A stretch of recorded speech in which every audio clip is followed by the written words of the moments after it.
ไข่ถ่ายเอาอันนึงลูกเอาอันนึงโอเคขอบใจสบายดีมาพบมาเจอกับแม่น้องเดือนอีกแล้วมาตลาดเบิ่งบรรยากาศตลาดคนหลายทุกคนวันนี้นะคนหลายแห้งมาเด้อบรรยากาศน้ำกันเด้อมาพบมาเจอแม่น้องเดือนแต่เช้าไปเลาะตลาดเด้อทุกคนเด้อเอาบักหัวหลายแห้งเนาะเขาซื้ออยู่หันซื้อหลายแห้งมาเท่าไหร่นี่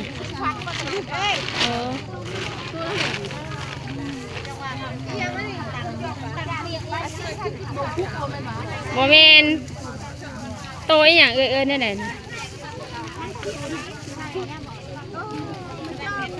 คนลายแห้งมีทุกคนเลยแค่ไหนเว้ย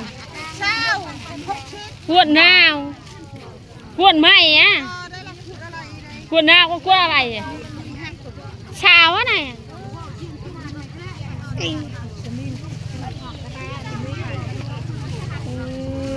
ขัวลายแห้งคนนี้เดินบรรยากาศน้ำกันเด้อฝากเป็นกำลังใจให้แม่น้องเดือนนะกี่กระชาวของไม้อะกี่จะตูนอะไรมาแล้วไง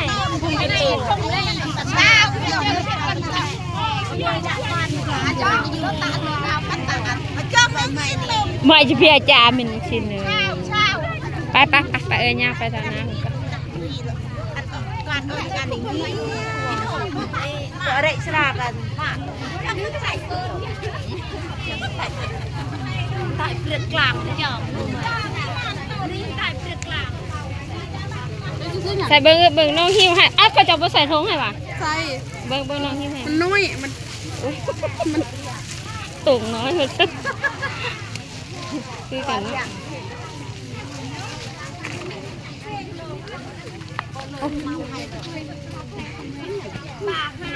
เขาเมาไงเขาเมาเขาไม่ได้ใส่เครื่องปรุงเขาไม่ได้ใส่น้ำตาลเขาไม่ได้ใส่อันนั้นเขามีแต่ต่ำก็คือ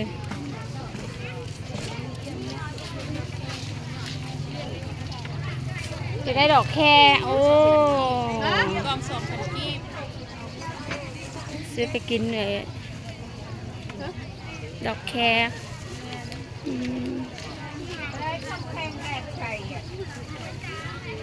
กินข้าวกินน้ำก่อนจังเมืองตำทัวกินกับตำทัวคนหลายแห้งทุกคนตลาดบ้านแม่น้องเดือนบ้านนากระทิงเมืองอัศพรเด้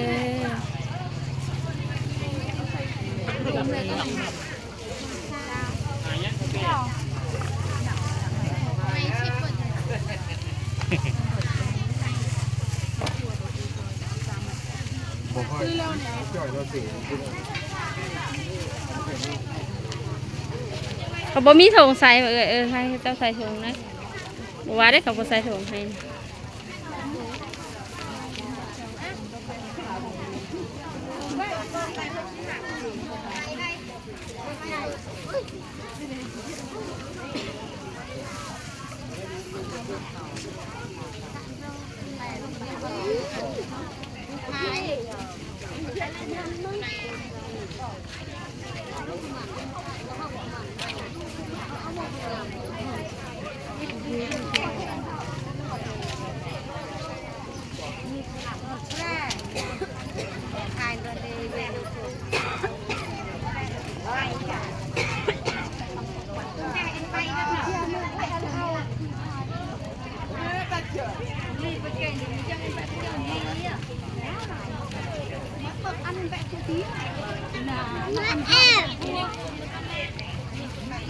nè em cà dạ ra chúไปทางไหนบ้านี้ออกไปนอกคุณวะกลับมาบ่มีหยังได้ห่างเฮียเลยกลับมาทางนี้บ่มีหยัง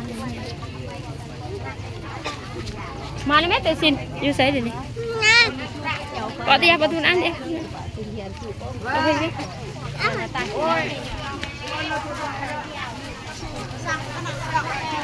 สุดดอกแค่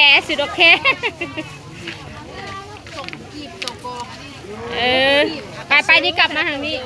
นี่ไปทางนั้นบอกมีอย่างอยู่ตรงนี้ บ่มีกลับมาพี่เอ้ย กระเตน ตะแกนโอ้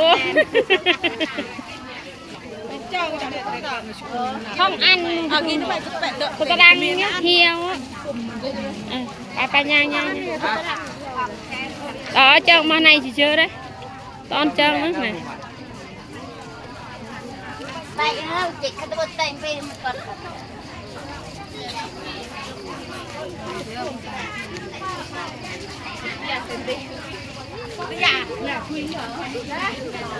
จอดรถไว้จังบนเปา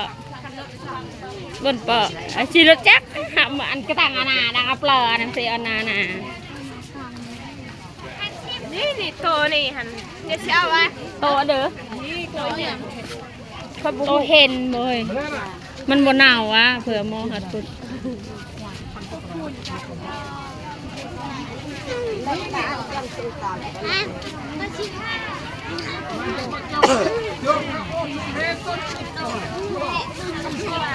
แม่ก็จมมือถือ จำแต่เช้าหน้า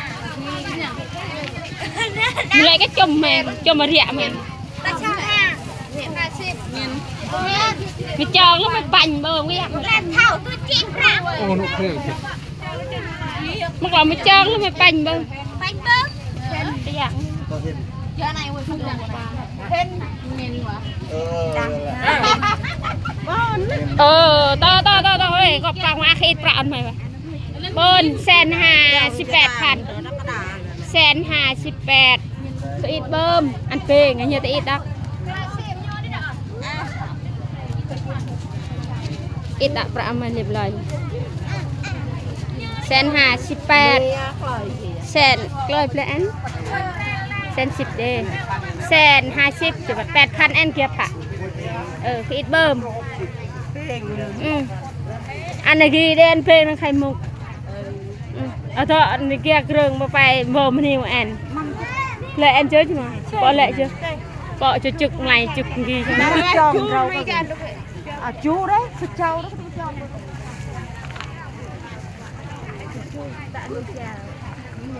chú thoát ở ghi gái à thoát làm gì đó ตะปฏิตะโปรเนียจีเนียเดินกันตั้งไปชูตะโปรเบียกอ่ะได้อาเบียเบิ้ลละมันเราบนกับนี้ ปั้นมือกลางแล้วปอนไอ้โบ ปั่นมือกลางอันยูทูบได้ไหนปิดคลิปไว้ก็อาจจะจบเจน มีดีกว่าหนึ่งไป ขอลำลาไปก่อนขอจบคลิปเพียงเท่านี้ปาลูนเลยไปพบไปเจออีกคลิปต่อไปเด้อทุกคนกราบสบายดีฝากเป็นกำลังใจให้แม่น้องเดือนเลยคลิปดีๆต่อไปให้ปาลูนในเบิ้งนะ